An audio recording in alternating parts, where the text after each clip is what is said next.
Hi everyone, welcome back to the channel for another design team project for Kraftgali. If you are a lover of shaker cards, we are going to have a blast today because we are making all of these. Yes, all of them are shaker. It's going to be fun.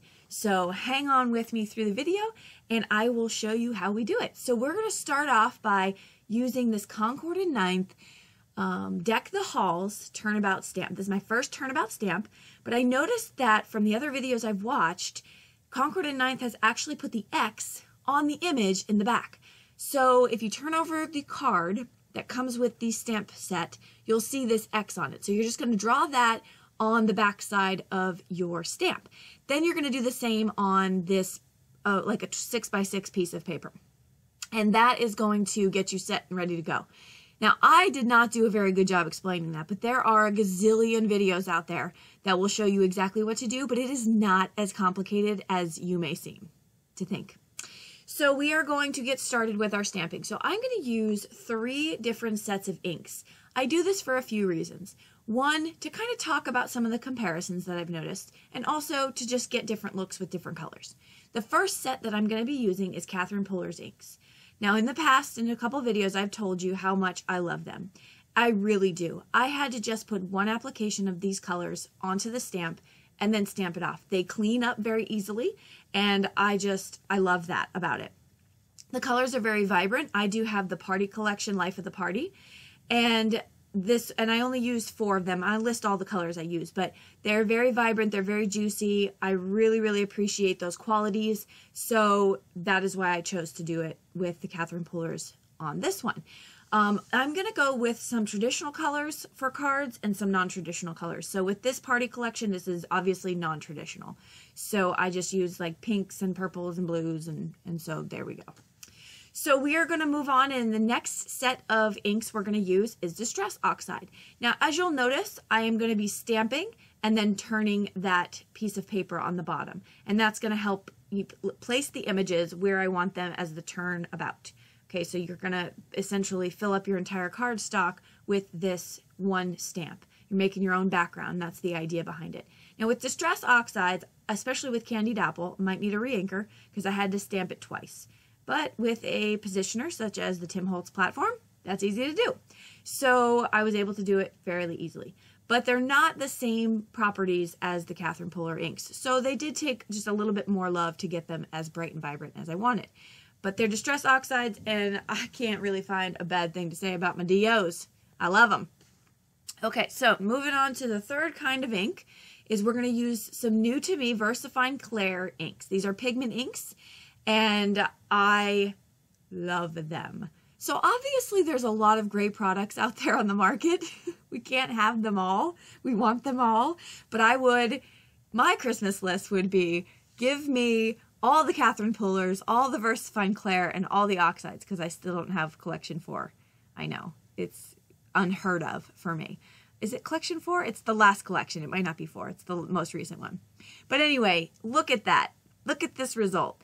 Yowzers, that's beautiful. Now, of course, I attribute this beauty to the stamp itself because it's doing all the work. But these VersaFine Clairs, oh my goodness, they stamp beautifully. Everything's crisp.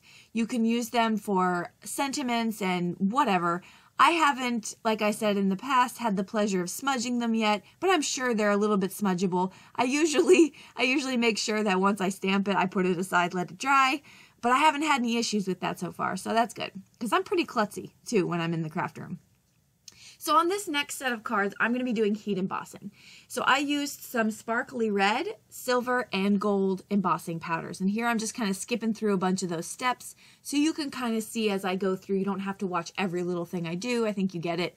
And now I'm heat setting the gold. So I did heat set the silver and the gold, and I only went 3 times on this. So this is what it looks like when you don't do the 4th turnabout.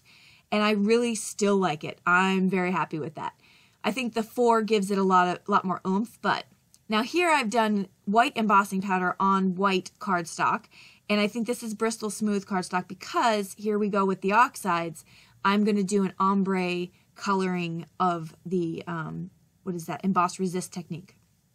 I have to tell you, this made my heart happy when I did it, and it's recreating the feeling right now for me because just watching it, because this is so magical and so fun. It's like, it's almost like, you know, like when you would use like invisible ink as a kid. Do you remember that? And then somehow it would show up and it was just, it's just magic. So when you do a heat emboss resist, your image just shows up as soon as you put this lovely oxide ink on it, or any ink, but I used Distress Oxide. So there we have a beautiful ombre. I went back and forth until I was happy with that blend, and I'm super stoked about it. Okay, so let's see what we got from this Concord and 9th Turnabout stamp. This is the Deck the Halls one. We have all different kinds. What a variety. Of course, you want to, you know, pick the colors that make your heart happy, but I wanted to do a very, very diverse looking group of cards for this. So once I get ready to go, we're going to start making our cards. The first one we're going to make, yes, I had to cut this down, and yes, it hurt a little bit, but the end of the card result was good enough for me. So right here, I cut out a circle in the middle, and now I'm going to be gluing that down to my card panel underneath, and I am going to put my acetate on next. So I'm not going to show you how I did the sentiments on a lot of these cards because I used a Creative Expressions die, 2 of their die, that say Merry Christmas, and the other one says Let It Snow. And so you'll see those in the final cards, but I just left that out of the video. So here you can see me assembling my acetate. And now this is how I double up my tape. It took me a minute to kind of figure out the best way to do this without getting it all wonky.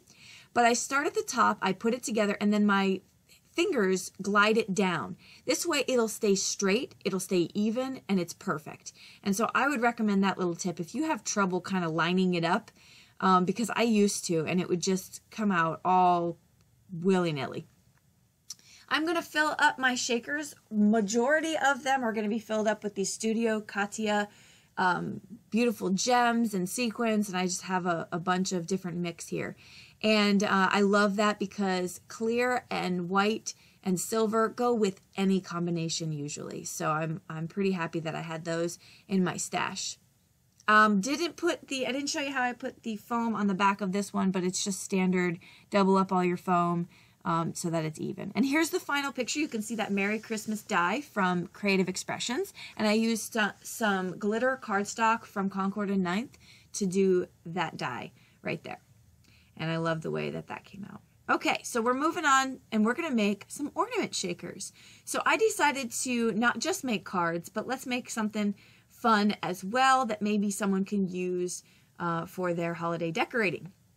So as you can see, I cut out the panels with the circles, and now I'm going to make frames with that same circle size die and one smaller, and that'll give me a frame. Here I'm just going through picking out what glitter cardstock I want, and in the end I have circles cut out with acetate, circles cut out with the frames of the glitter cardstock, and then the foam, some fun foam that I have in my stash, which is the same size as the circle frames. Hopefully all that makes sense, but you'll start to see me put these together. It was very easy to do and very, very fun. Just make sure that your project is dry before you let your 5-year-old son grab a hold of it, because I was confident that it was good to go until he took it and squeezed it right in the middle, opening up the sides and letting all the beautiful innards fall out. Tell me that wasn't a test in patience. Woo! Okay, so you can see me assembling here. This one, I only had fun foam in the blue color, enough to do one fun foam frame, so I had to double up and triple up some white cardstock to add to that because I didn't think that fun foam was enough thickness for me. So that's what I'm doing here. I'm just adding those frames together using some liquid glue. This is Nuvo glue. Love this glue. It's a great price point and it just works really, really well. Okay, so I'm going to put the fun foams together, and so it's doubled up so I have a lot of movement inside my ornaments, a lot, which is just so fun. Once I do that, I'm going to add my ribbon, which I just had some silver ribbon in my stash, and I'm going to add that just to the top. If I brought it down any more, it would show through the shaker card, so I didn't want that. So I just brought it to the top with some strong adhesive double-sided tape, and then I am going to pull off the backer from my fun foam, place that down, and just press really well. Make sure it's good to go. This is really strong stuff, so I have confidence it will be fine. And then I'm going to add all my sequins in there. Again, Studio Katya's. I got some gems and I got some stars in there. And then I am going to add my top layer. This is my glitter cardstock circle frame with the acetate already on it. So we're just going to add that right there. And then I'm going to put that aside to dry. I was able to fix the one that AJ squeezed out, but let me tell you what. Let's not talk about it. We're moving on. Okay, right here, some close-ups. You can see my ornaments here with the Let It Snow from Creative Expressions, that die. I love that die. It's so delicate and intricate and just beautiful. Okay, moving on to some more shaker cards. Now, these are probably the easiest shaker cards that you can make because they're straight line shapes. So what I mean by that is the rectangular shape makes it very easy to do foam tape. So if you're new to shaker cards, I would recommend starting with a square or a rectangle shape, and that really will give you the confidence to move on to maybe some of those more difficult shapes to do. Right here, I pulled out an old stamp from my stash. It wasn't sticking to my thing, so I put a little adhesive on it, and that stuck just fine. If you decide to do this on one of these rectangular shaker cards, now I have the acetate underneath, by the way, but if you decide to do this, I would recommend putting a sentiment like that at the top of your shaker. And that is because once everything falls to the bottom, it kind of loses itself. And so that's my recommendation for you if you decide to do this as well. Right here, I'm heat setting that on heat embossable acetate. Okay, you do not want to use any embossing or acetate that's not heat embossable because it's just going to be a crumpled mess. And even if it is heat safe, you need to just hit it and move it, hit it and move it. Don't keep it on there because it's just too risky. So I am going to then keep this in my MISTI and use this as a guide to help me place my square directly on top so that it's perfect. I didn't want to have to line this up freehand, and the MISTI is a great tool to use for that. I've put my foam tape on the back, and now I'm just hitting this with my anti-static powder tool so that things don't stick to the sides. Then I'm going to fill them up, remove the release paper, and just place my backers right over it. Very, very simple to do. I love this technique because the entire card is the shaker card. And so I'm hoping that this makes somebody's day super bright and happy when they get this and they get to shake it up. And I know kids love shaker cards, so. And there's the two, very different in color scheme. And here's the 5 that I made through this video, but I also took the other 2 panels that I cut the circles out of and made those shaker cards as well. So I ended with 7 shaker elements in this entire project, which is awesome. 5 of them are cards, 2 of them are ornaments. So for any of you doubters out there that think I'm not going to make it to 250 this year, I don't know. You might not want to be placing your bets just yet. We'll see. Okay, thank you so much for joining me. I hope you had fun today as we made a ton of shakers.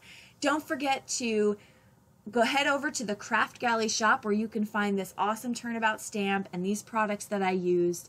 Fill up your cart and have a blast this holiday season because we have so much crafting to do. Thank you so much for joining us, and we will see you in the next video. Bye-bye.